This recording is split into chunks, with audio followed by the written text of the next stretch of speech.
right, and we are back with 90s noise. I'm April, born 1991.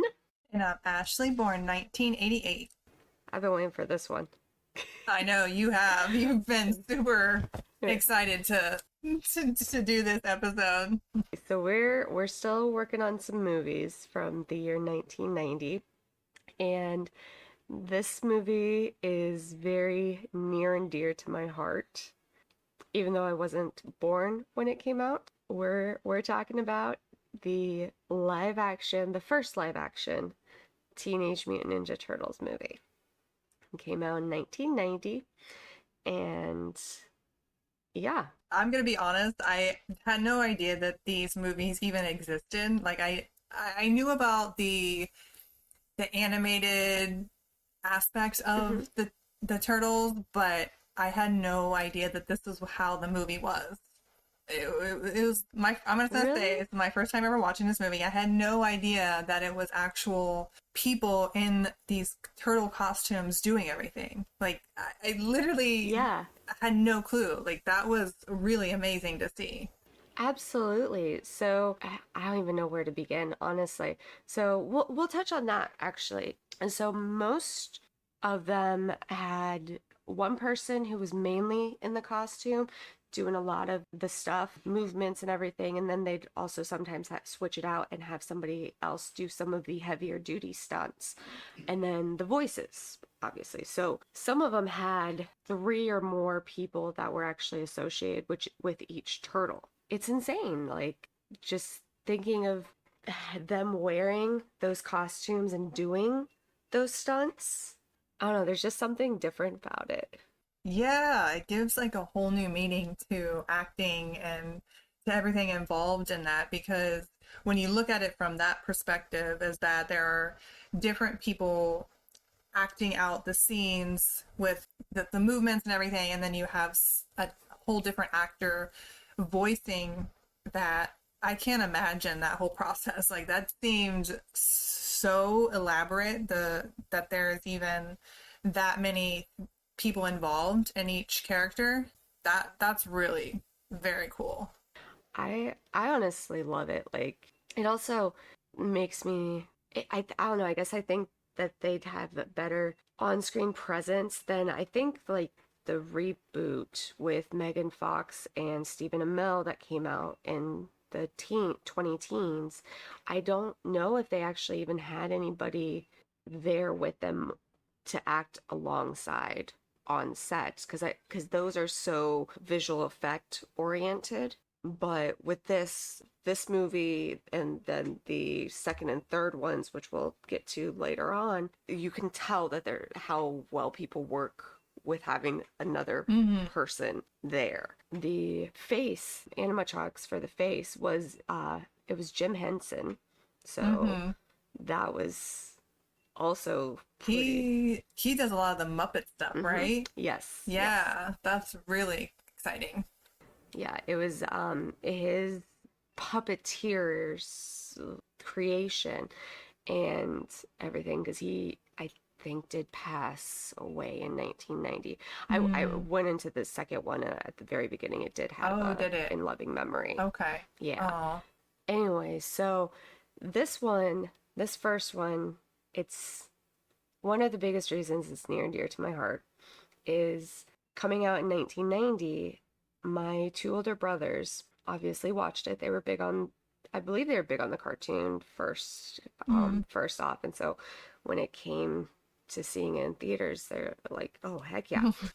So when the time came, I don't know exactly when, if it was in the year 1990, if it was 1991, right before I was born.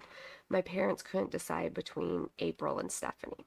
So what better way to break the tie than give it to my brothers? And they picked April because of Teenage Mutant Ninja Turtles. Oh my gosh, that is so cool. I actually just got to meet Judith Hogue, who plays April in this first one, a couple weeks ago in Orlando at Ranger Stop. It was so great because there was a handful of people from Teenage Mutant Ninja Turtles, like the writer Mm. Todd was there also. Super nice. But every single person I went up to, hey, what's your name? I was like, oh, it's April. And they're like, hi, April, nice to wait. Any connection to the movie? And when Judith asked me that, I was like, absolutely. Like, that is, my name is spelled with two L's. I wouldn't necessarily be named April if it wasn't for the movie. For my brothers having loved it and so in love with the movie and deciding that that's what they wanted their little sister's name to be. And Judith was so sweet about it. She was, you could tell, I don't think they ever heard anything quite like that little story. And when she signed my DVD copy, she on the back put, for my sweet namesake. Oh, that's so sweet. Wow. That's wild to think of about the fact that a movie influenced your parents Yeah. in a way that that's how you were named. That's really a very unique story. And being able to finally tell that to these people that were a part of this movie, I can't even imagine. That's wild. I wish I had been recording. I mean, most of the conventions, you can't like have your phone out once you go up to them unless you're using that for a selfie Mm-hmm. kind of thing.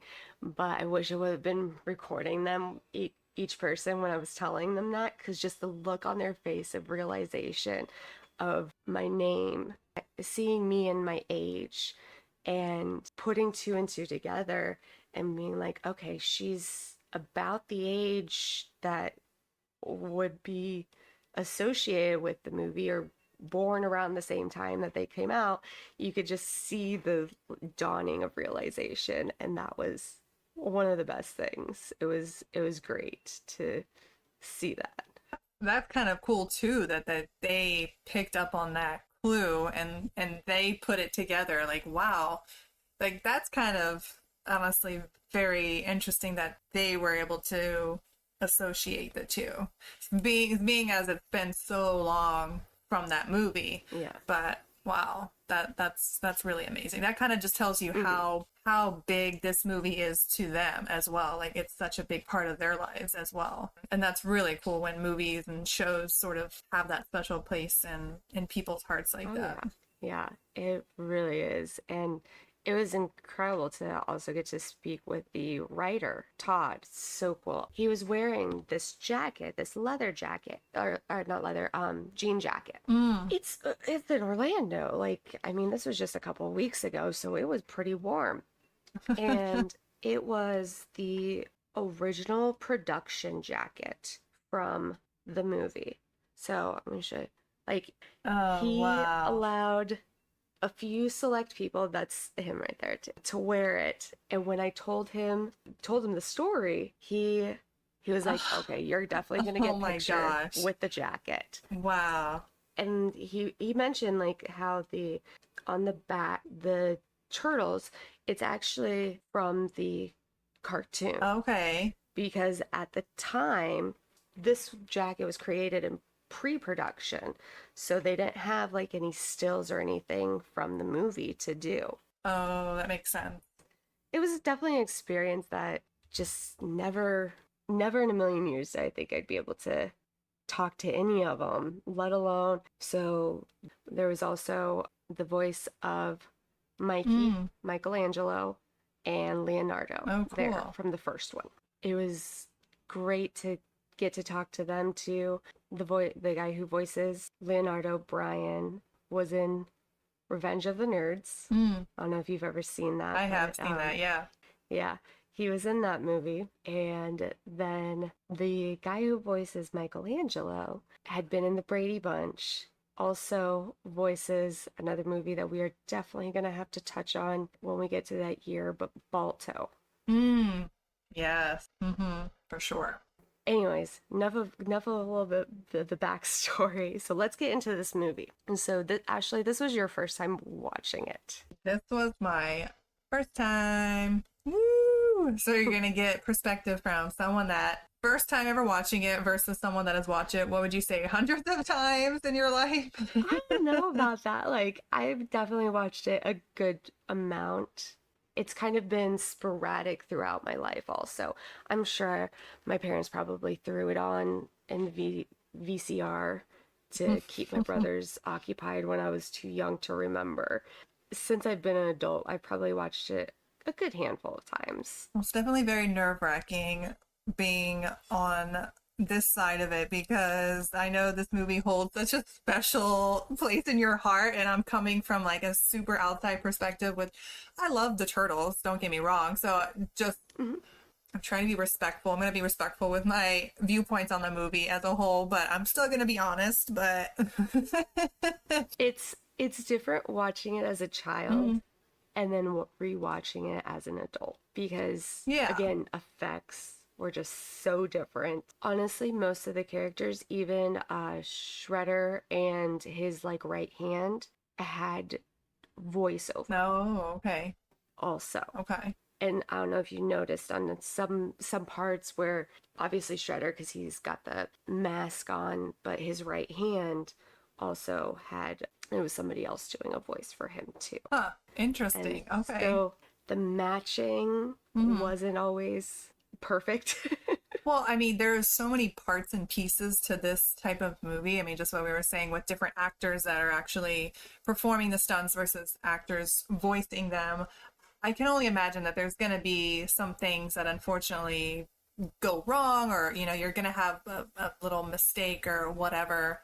But I'm curious as to if the voice actors were ever on set during the actual shooting. You know what I mean? Or did they just record after everything was shot and never be on the soundstage or wherever they were shooting. Okay, I'm curious as to that. Do you know about that at all? I don't know exactly. My guess is that they weren't ever on set Mm-hmm. because because shooting can take however long, 4 weeks to 6 months, or just depending on the size of the movie, and Mm. but yet recording can sometimes just take 2 to 3 days, depending on how quick you're at with your takes and everything. Actually, that's one thing we might have to reach out to Mr.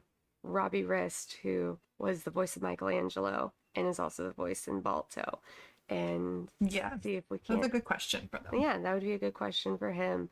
My guess is that they were not on the set at all, just because they probably had other things going on. Right, yeah, they were only hired to voice them, so that would probably make the most sense. I mean, there's also Corey Feldman's voice in there too. So I did pick him up because he's really the only one that I knew of going into the movie. I did finally place his voice. Probably like halfway through, I was like, okay, he plays Donatello. Okay, so I Yes, I did yes. pick up his. I was like, I knew he was in it from just talking about this movie prior to, and so, Hmm. but I couldn't remember who he was playing. So it was kind of like a fun little game that I was doing. Like, Yeah. wait, which one is no? Oh. No, I did play someone. And finally, I'm like, yes, I figured it out. Yes. Yeah, absolutely. No, it's always fun doing things like that when I always tend to hear the voice and I'm like, why do I know that person from? Mm-hmm. And then finally it'll hit me. This movie is kind of the world's introduction to Teenage Mutant Ninja Turtles. So it kind of gives everybody their own bit on each turtle. I mean, each turtle's got their own quirks. Mm-hmm. Leonardo's the leader of the group. Raphael's the muscle and kind of the hothead, Mm-hmm. which very obvious early on. Yeah. Then Donatello's, and I guess I kind of forgot that in this movie, Donatello and Michelangelo are very similar in their quirks. Okay, I got that same vibe, and I was trying to make notes on all of the turtles and like, okay, what Hmm. what are kind of some of their characters, because I don't really know who's who as far as like who Yeah. which one was, and I felt like they did a really good job with introducing them in the backstory and kind of pinpointing some certain things, but I still don't feel like, and maybe I missed something, but I still don't feel like I understand who Donatello is and kind of where his placement is in the group. So with the animations, at least the 90s animations, in the later movies, like the second movie, Hmm. he's more of the brains. Okay. He's more like the tech savvy turtle, Okay. I guess you could say That in a makes sense. sense. And then Michelangelo's kind of still the kid, Yeah. like Yeah. loves pizza and everything and playing practical jokes and Hmm. different things like that.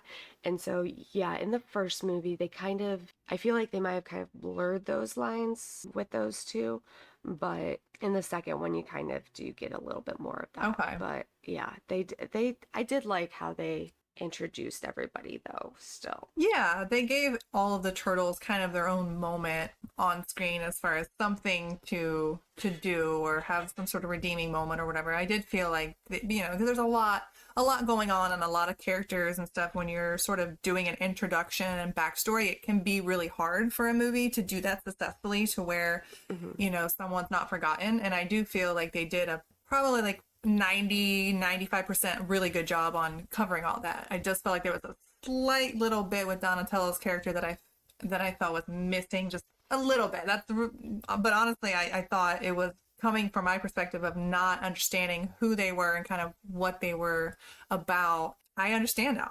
I know what the turtles are here for and what they're doing, and I felt like that this movie really Hmm. sort of set the bar as far as where they were going to go next. Absolutely. I completely agree with that. It definitely was a big stepping stone, and it was a very high grossing movie in Mm. 1990. It wasn't like the top, the Mm-hmm. number one, but it was pretty high up there. And it was number one for a couple of weeks when it was released, Okay. because it was released March, end of March, if I remember correctly, from doing some research. And so if I was born a year early, it would have been the number one on my birthday that year. Oh my Like gosh. number two is. So it was enough, there was enough hype, there was enough Mm-hmm. interest that they turned around pretty quickly and did the second one. They did a lot with the characters.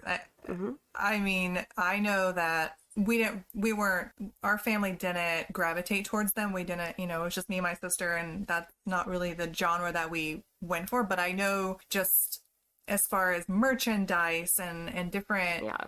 games and toys and all that kind of stuff, they were big. You would see them anywhere you went. So regardless of if you actually watched them or not, they were a big part of your childhood with just different Oh yeah. things that came out during that time period. Yeah. And that's funny you mentioned that. When I was talking to Robbie at Ranger Stop, he had even mentioned, because when I mentioned something about his role in the Brady Bunch, he mentioned that he's like, don't take this the wrong way, which I was like, oh, I'm not.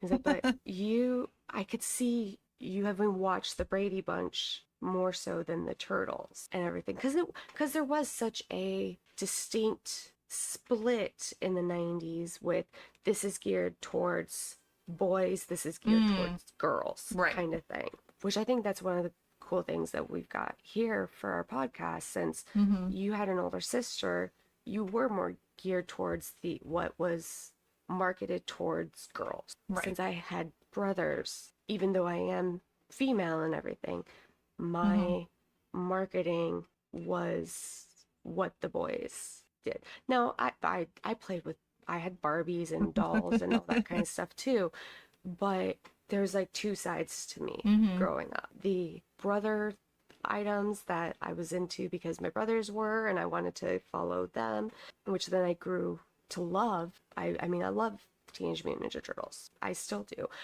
The originals. I'll be honest, I've watched the movies, but I've not kept up with the cartoons, the Okay. animations. I do remember watching the animations growing up, but after probably late 90s, when Mm. I finally started to go my own way, Mm-hmm. I didn't really watch them that much. They did a hell of a job marketing the Turtles, and they still do. Oh yeah. Still very well known throughout the world. Absolutely. Heck yeah. We, couple of months ago, one of the pre-workout companies had done like a little turtle throwback, and I got like Teenage Mutant Ninja Turtles shaker Oh, cool. and a pre-workout that is ooze. And Oh, so, I mean, they're still fun. marketing it. Yeah. So, And I do feel like it not something that only fits one type of person either. I do feel like it's a type of cartoon comic that girls and guys can sort of associate with. And I feel like any age group too. I don't feel like, at least how they made this first movie, I don't feel like it was super childish where only little kids could watch it. I felt like as yeah. someone my age and even older, you could enjoy this movie and pick up on the messages that it was sending and whatnot. And I felt like it was, it wasn't even, it didn't even feel super, I mean, a little bit maybe, but not too outdated. Yeah. So yeah, no, I thought it's a very good type of a good marketing thing where Yeah. people of all ages, genders, whatever, you can enjoy the turtles and not feel like, oh, that's just for guys, and be made fun of or something. Absolutely. And what I've also loved about the Turtles is that even though most of the main characters are males, Mm-hmm. the character of April isn't the normal damsel in distress. Mm-hmm. I mean, her character is going out there, hitting the pavement, asking tough journalistic questions. Mm-hmm. Sure, that gets her into some trouble, but I mean, that's kind of similar to Lois Lane in Superman. Mm-hmm. She's not a, like I said, damsel in distress. She actually helps Right. the story. It's not one of those things where, oh, she's just a female Mm-hmm. character To to have a have a female, female yeah. character in there. Yeah, I felt the exact same way about April's character. She wasn't just a female thrown into the movie to be sexualized or to be the damsel. Like, just she wasn't useless. Like, she actually helped the scenes to progress or the storylines to progress, and she was there supporting and helping the turtles throughout the whole movie. And I thought for a female character in 1990, that was very empowering. Like, to watch that as a female and look at her character, I was like, wow, okay, like, thank you. Yeah, absolutely. And that made it to where, like, for me watching it, thinking, hey, there's an April out there that's being portrayed in movies and a show that is in her own way a badass. Kicking ass, And absolutely. yeah, so I loved that. And this movie, I think, really did a good job introducing that because to kind of start, you've got a little bit on the turtles, but then you also are seeing Mm-hmm. her view of what she's dealing Right. with in the journalistic world of Mm-hmm. all of these crimes. And so it kind of, you start off almost kind of with two separate stories that then merge to one. Mm-hmm. And I did like how they did that. And of course, like anybody seeing 6 foot tall turtle that knows karate or what martial arts, any kind of martial arts, gonna kind of be something you gotta take in a little bit of a stride. And so like I said, I really do like how it's portrayed. Then meeting Raph, Mm-hmm. Yeah. meeting Casey Jones, who's trying to be his own little vigilante. Yeah, I did like Casey's character a lot, actually. I didn't really understand who he was. I felt obviously if you came into it knowing the backstory and kind of knowing more about his role, it would have made more sense. But it was sort of like, okay, here's this guy and he's trying to help Raphael, and the Raphael's very against him helping him basically. And then I sort of kind of got lost with Casey's character because like all of a sudden he's with them and he's helping them out, and I was just kind of like, that's a little strange. Like, why is he just okay with the turtles being the turtles and what they do and helping them out, and he's not questioning them, he's not, which I liked though. I enjoyed that he wasn't, he wasn't one of the typical villain type people who was gonna be against what they were trying to do. But it was, from an outsider perspective, it was a little confusing with where his character was going or where his character was coming from. they did a really good job with him, and I was definitely rooting for him and April in the end. I thought that was a really cute little matchup, Mm-hmm. but yeah, it was a little odd. I don't know if you know more about Casey's character and kind of Yes. like on that. Yeah. So he was I think they did touch a little bit on it in the movie. Mm-hmm. He had been a hockey player and got injured. And so now he's not able to play hockey, but he's gotten tired of seeing all the crime in his city. And so he's wanting to do something about it. So Mm-hmm. he goes out and is his own little vigilante. And he, if I remember correctly, and I think I do, in the cartoon, they kind of, him and April do kind of have a little bit of a thing, sort of. It's insinuated, but I don't remember if it really truly shows in the cartoon. Mm. Yeah. But it obviously they're two humans, the only two humans that are actually working with these turtles. Right. And his character is kind of just, I think, to have more of another human that kind of can help the turtles Mm-hmm. with their cover-ups Yeah. and everything. Yeah. So the thing with Raphael not really liking him, Raphael just doesn't really care for anybody. Right. Period. And so I got that um vibe. he's one that's very much a I can do this by myself Mm-hmm. type. That's another thing with like the turtles. Like you can kind of find yourself in each one. Right.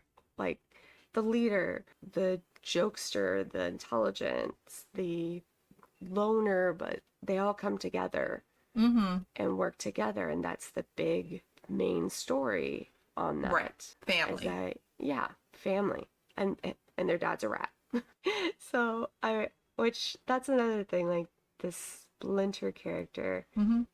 has always been he's that old wise guy. Yeah. The fighting is only the last choice, kind of a Mr. Mm-hmm. Miyagi type Like feel. from the Karate Kid. Yeah. Okay, because I was like, he's reminding me a little bit of the guy from Karate Kid, and then also he Yeah. has some like Yoda. What is it? Yoda? Yeah. Okay, From Star Wars. Yeah, Yoda Yeah. vibes. That's Yeah. kind of the mix I was getting from his character, and I don't know if that was a coincidence or if that's what they were going for, but I think that's what it was kind of going for. okay. Even if they weren't sure, like even if it wasn't like in the forefront of their mind, that's definitely what it was picked up on. Even that, it's you always love that old mentor figure who is a little old that gets captured, and Mm-hmm. so then the Padawans or the apprentices have to band together to go save and everything. I did find it a bit odd that there were all these kids Hmm. sort of forming this whole cult. I don't know. What do you call it? What was it? The Foot Clan. How did all how did all these kids come together? And now they're all little ninjas and doing all. I don't know.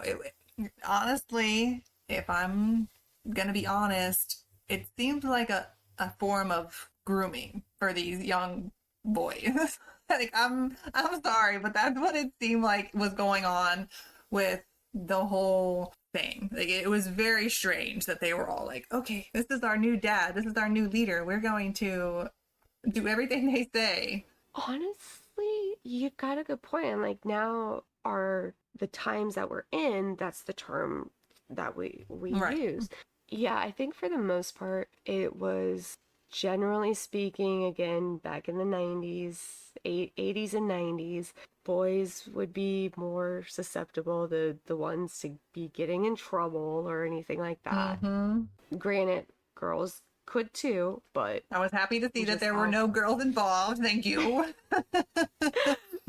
but I think it was just that kind of thing. And since it was very more, they were stealing like the electronics and different stuff like that, stuff that necessarily like that could be flipped for cash, whereas the stuff that girls would have been interested wouldn't necessarily have brought in money. Right. So yeah, I think that's why partially why, and that they were all training to be these ninjas. Did they ever say what their end purpose was for, like becoming like these ninjas and stuff for him? Did they ever touch on kind of why and what their maybe goal was to become these ninjas? I don't remember, honestly, but from the cartoon, the movies, it kind of was almost like there was different levels.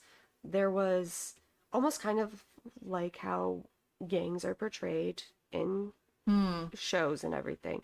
There's the people hitting the streets, doing kind of the dirty work, like the stealing, the Mm-hmm. flipping the merchandise.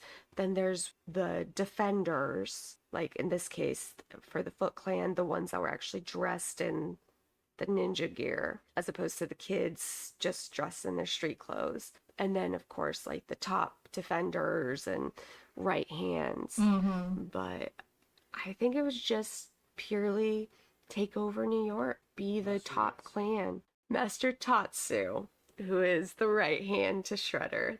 And it's the Shredder. Oh yes, the Shredder. Okay. Yeah.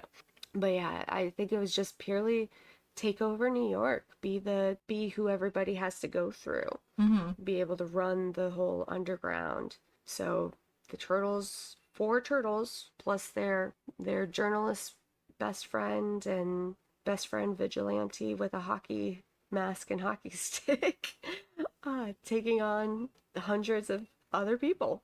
Okay. Yeah. I mean, they had a pretty good group of people all that sort of came together and helped them out. I like that. I like that they had some different pools from other areas and it wasn't just the turtles doing everything.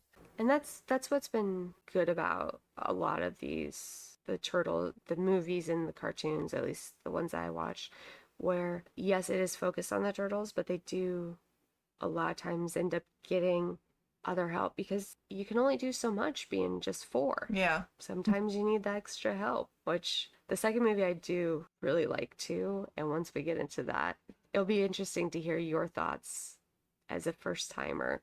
We'll have to kind of compare the two. Yeah. Yeah. I am curious to see kind of where the movie goes after this, kind of where they take the turtles. I did like the sort of look and feel of this movie. It was very, I know it was based in New York, but it honestly felt like New York. You know what I mean? It felt like Yeah, New York from the late 80s, very dark, very kind of grungy. I don't know, just had that kind of uck feeling in a sense. yeah.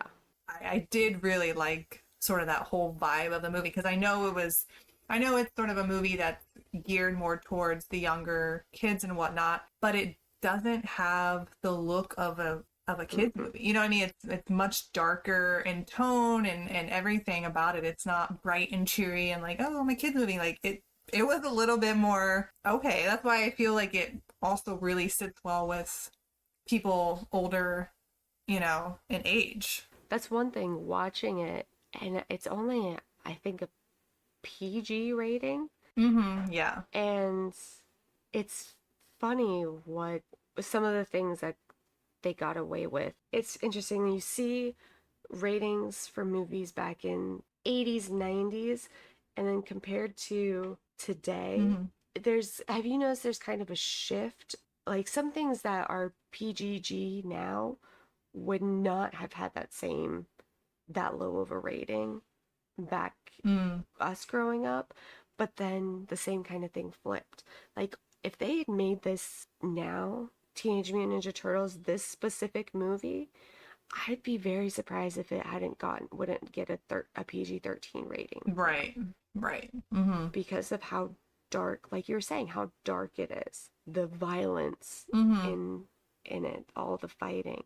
I just find it very interesting. Parents let their young kids watch this. Like I said, it was a huge movie, and my brothers loved it. And it made enough of an impact that when they were given a choice between April and Stephanie, they were dead set on having April. This movie, putting aside the special effects, being a little outdated. I mean, Hmm. there really isn't a whole lot. It's mostly just the Right. puppeteering Right. of the turtles. Hmm. Putting aside the fact that sometimes the voices aren't matching up with the movement of the mouths for those characters, which they do get better on in the second one. It really holds up pretty well. Yeah, I agree. No, I feel like even the action scenes were very well executed. I mean, obviously there were a lot of experts on the set and sort of choreographing the fight sequences and staying true to, because you kind of forget and then you're like, oh wait, they're Mutant Ninja Turtles. So like there's gonna be ninja type fighting, because at first I was like, what are they doing with this fighting style? Like, what are they doing? And then I was like, oh, duh. Like, they're going off of the ninja based type fighting and that style and everything. So it made more sense. And I kind of understood why they were doing what they were doing, but it was still kind of, I felt like they could have maybe done a little bit more with that. But then you also have to think about the fact that they probably did try to do more, but you had people actually in those suits trying to do those moves, and there was probably a limitation to Mm-hmm. the ability of what they could do, because some of that stuff that they did is very impressive, and I can't imagine being that person inside that trying to do whatever they were doing. Yeah, absolutely. Doing that, it's just kind of like thinking about everybody who's in any of the mascot Mm, uniforms, costumes for schools, yeah. the different theme parks. They actually, everyone who was the main actor in the turtle suit, each one did have a little cameo throughout the film as an actual Oh, person. really? Yeah, they did. Oh. Interesting little side note here for just how popular this movie was. So, this was actually an independent film, and it was the highest grossing independent film until 1999. Oh, wow. So, it held on to That's that pretty for impressive. 9 years. Yeah. And so, I just thinking about just how crazy that is with it being, and being the fact that it is a Teenage Mutant Ninja Turtle franchise. Hmm. And number one, I didn't realize it was an independent film, Yeah, I didn't know that. I did period. not know that. I mean, very well done for being, I think it was a pretty low budget. And you honestly, now, yes, you can kind of tell, Hmm. but back then, you wouldn't have been able to really say, oh, this is a low budget film. Yeah, yeah, I agree. Especially movies geared towards kids, you're a little less likely to pick up on all the different things in it that maybe aren't as well done as they could have been. But I didn't really get the vibes of it being super low budget watching it. Yeah. I feel like the only character that kind of threw me off a little bit was Splinter. I feel like he was maybe the most animatronic type character that they had. He kind of reminded me of those characters on like the Disney rides and stuff, Hmm. the animatronic. He kind of reminded me of that. I felt like his was the least realistic of all of them, but even still, I thought it was put together pretty well between the turtles and him. Yeah, and I mean, there is going to be different parts that yeah, we'll be able to, like I said, looking back now, and you don't have anything to compare it to from when you were younger, Hmm. from like any memory of it or anything. And so it's one of those things where, which I honestly, I thought you had truly thought you had seen it before and everything. So it is very nice to hear somebody who's never seen it and tell now and your thoughts on it. Yeah, I'm not a big ninja Mm-hmm. movie person. Like I'm not, and I know that's big for you, but I didn't grow up watching those kind of movies. So any of those martial arts, any of those types of, not growing up like watching ninja movies. So not really, those weren't really my forte as far as, oh, the ninja movie's on, let's watch that. So Mm-hmm. it did have kind of that mixture of the martial arts and fighting, but I did kind of like the overall theme that it was going off of, which was sort of connecting these four turtles, these brothers, and with their father. And it was about family. It was about, coming together for essential purpose and helping to save your, save Splinter. Splinter? Yes. Okay. I was getting Shredder and Splinter confused. So yeah. I understand. So him being able to kind of have that sense of it's not just all about how, I don't know how he put it. It's not just about what you can do with your body, but it's about what you can do with your mind, something like that. Yeah. I did like that. For sure. That's one of the biggest themes of any of the Teenage Mutant Ninja Turtles. Whether it's the cartoon, the comics, the movies, any of that is very family oriented. And I think that's also why they keep reviving. They keep bringing them back. Mm-hmm. Is it kind of helps instill that into younger audiences, help them realize that number one, it's not always just about like looks or what you can do. It is how you do things, what you say, what you think. That is also a big thing throughout the Turtles, is like the meditation that Splinter has them go through. And Mm-hmm. that it is mind over body, and that if you think it, you can achieve it. Right. And that's a very good theme for anybody, not just kids, but even adults too. And it's a good reminder also that just because somebody tells you you can't do something, or somebody puts you down about something that you're trying to do, if it's something you really want to do and you put your mind and your heart and your effort to it, you can achieve it. Like Mm-hmm. these four turtles, people told them, like, once they're kind of out in the world, they were told that they can't be these crime fighters, but that's what they wanted to do. They enjoyed it. I mean, who wouldn't enjoy kicking some ass here and there? That's I think one reason why Teenage Mutant Ninja Turtles does resonate with so many people. Mm-hmm. Yes, of course, like growing up with two older brothers, the ninja aspect, I loved a lot of those types of movies and shows. I was much more of an action person than a drama romance kind of person. This is definitely one that I can rewatch over and over again. It's not like the Jetsons where I'm like, oh God, I just wasted how long in my life? I could put the Teenage Mutant Ninja Turtles on and go about cleaning, cooking, have it on in the background, and I can go back to it throughout the movie, and I know what's going on because I'm hearing everything. It's just one of those good movies to watch. Yeah, I agree. I think it's a good movie. It's a good enough movie that I would still put on. I would go back and put it on and rewatch it here and there. I definitely felt like it was definitely not as cringy or as tough to get through like the Jetsons was, that's for sure. Yeah. It was more enjoyable, and I did like the movie a lot more than I thought I was going to, because I did go in kind of like cringe, like, oh, I don't know, how about this, April? But no, I really did like it. I did.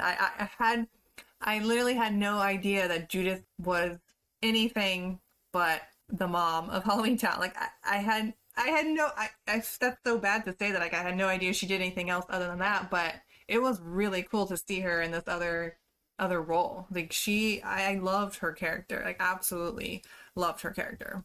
And this was actually an early role of hers. It was early on in her career and everything, and I think she killed it. I enjoy who plays April in the second one, but They changed it? yes, they did. I don't know necessarily what the reasoning behind it was, but did you ever watch The 100? Did you ever watch that show? The Netflix one? About the people Like from that futuristic type space? show, right? Yeah. Okay, yeah, like I did watch that. The mom of the main character plays April in the second movie. Okay. So still, Interesting. I'm not exactly sure the reasoning or anything. We'll have to do some digging and find out. Yeah, it was definitely enjoyable. And I'm glad that this opened your mind to a whole nother aspect of some 90s stuff. It did. And it's definitely a very fun movie to just watch. Yeah. I definitely give it 2 thumbs up. Yeah. Knowing that this is a big part of your childhood and stuff, it's really cool to kind of see what you were up to as a kid and getting to kind of dive into some of those shows and movies that you were a big part of watching and kind of see what it would have been like to have grown up on those. Yeah. It was definitely interesting. Was that song at the end when the credits were rolling, is that what is the turtle rap? Was that the turtle rap song or not? No, Okay. that comes in Is that the second second movie? movie. Okay. That is the second movie, which that is definitely a classic, which we will touch base on once we get to the second Yeah. movie. Yeah, there's definitely a lot of talking points on in the second movie because it was they were coming off of the high from this first one and how I mean this first one's how well it did, I think surprised everybody. Oh, I'm sure. The production companies and everything, everybody who was involved wanted to keep riding that high. The second one's definitely got some fun cameos that we'll have to talk about when the time comes. Okay. Is that all you got for the Turtles? That is all I've got for Teenage Mutant Ninja Turtles, the live action movie that came out in the year 1990. Definitely a good one to watch. If you've not watched it, I don't know where you've been for the last 32 years. The same hole I've been in. Hey, you can now officially say you've seen it, so you're not in that hole anymore. Exactly. And I do recommend anyone who hasn't seen it, it is one to definitely go out and watch. It's on HBO Max, so very easily accessible for streaming. Yeah. I think it's also on Netflix too. I think the first two are on both HBO Max and Netflix currently. Perfect. And you can also still buy, if I remember correctly, I got my DVD, which was a 4-pack. So it's the three original live action ones, and then the 2007 one, animated whatever. It was like when they were kind of doing that mix of like animated but visual effect type combination that had Chris Evans voicing, and I think Scarlett Johansson voiced in that too. Or no, Sarah Michelle Gellar, I think is who it was, who voiced April. It was a 4-movie pack, found it at Walmart for a good price. I don't think the kids know what DVDs are anymore, unfortunately. Oh. Well, we're not talking about VHS or anything, so...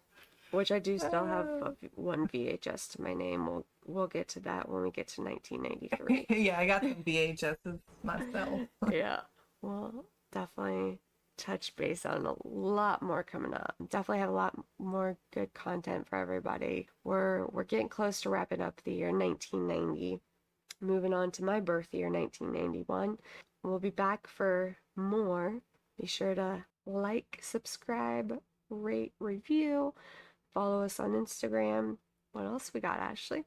That's it. Just looking forward to hearing from everyone. Give us your thoughts on your viewpoints of TMNT. I don't know. Do people say TMNT? Or... So, yes and no. So, that fourth movie that's kind of not talked about, animated, whatever, that one's actually technically called TMNT. Oh, is it? Oh, okay. Yeah. Yes, it's still used, but people who grew up still call it full Teenage Mutant Ninja Turtles. No, it's a mouthful. Okay, so you say the whole thing. Yeah. Okay. If you're just getting tired of for texting or something, yeah, you'll shorthand it. That I can see, or send like a little GIF. I hate that stupid thing. GIF or GIF? I don't know. Depends on who you talk to. I know, that's how I feel. Yeah. It changes all the time. But yeah, you could send one of those. Tomato, tomato. Tomato, exactly. And let us know which turtle you resonate with most. Actually, wait, you didn't tell me which one you. So, there have definitely been throughout my life where I resonate with each one at different times. Right now, I kind of have to feel probably more Michelangelo, kind of just wanting to have fun, enjoy life, not take things too seriously, but still take what needs to be serious, but not overstress. Right. Love pizza.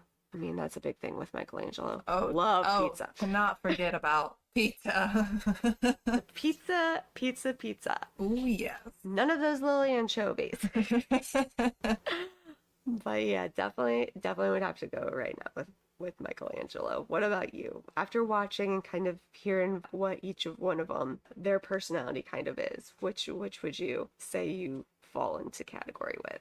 Probably I would have been more like Donatello, to be honest. I think I would have fit more into that box, so to speak. But right now, like you, I'm feeling more Mikey. That's kind of who I feel as of right now. But I do kind of have that mix between the two, very level headed and whatnot, but also just don't give any fucks like Mikey and Absolutely. whatever, like Absolutely. cowabunga. Yes, cowabunga for sure. I love that. Love it. Love it. All right. Well, definitely let us know who you feel you resonate with most. Leader Leonardo, I call him Hothead Raphael. Brainy Donatello, or fun loving Mikey. Let us know, and we will be back next week with another episode. Peace out. See you all next week.